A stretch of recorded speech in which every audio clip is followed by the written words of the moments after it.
Shake-up has its history as being sort of inspired by a large exhibition space at the Brooklyn Museum, and in the context of that space I envisioned a waterfall. It's a waterfall of vinyl, and on that is the tire treads of various vehicles, motorcycles, trucks, large cars.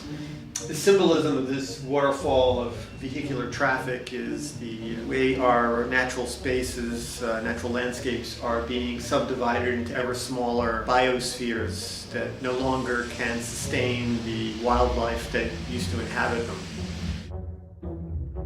Shake-up is a combination of elements. There's a large aluminum plate which is on the wall. It's photo etched. The plate has been etched with the image of caribou, an image of vast herds of animals that no longer exist.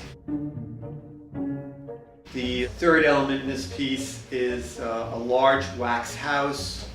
Weighs about 400 pounds. It's microcrystalline wax, and it encases materials that are typical for most urban streets, compressed cardboard. The form itself, as one will find in some of my earlier works, references civilization. It references society and all the aggregate concepts that we bring to the idea of home. And by encapsulating this waste into that format, it sort of identifies the fact that we are living more and more with our waste materials.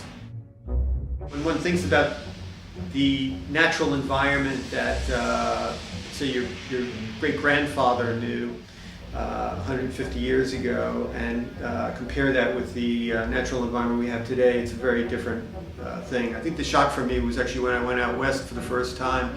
I had visions of vast landscapes, hundreds of miles without a single person around, and found that there was actually a settlement every 20 miles or so. I was really kind of surprised by that.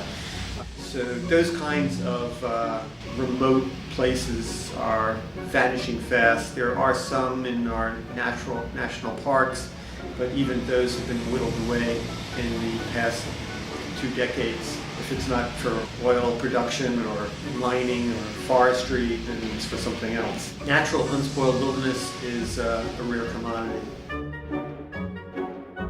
So this is the first time this installation has ever appeared in public. It's been worked out in concept in '97 in my studio at the time, and had been set up for documentation of the elements, more for my own reference in making a presentation to the Brooklyn Museum itself and to other curators.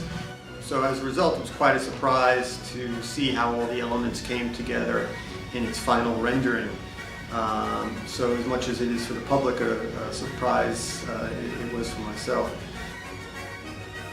I feel that somehow it's really very tightly organized, very tightly put together, and I think the space here at the CTS really suited it very well.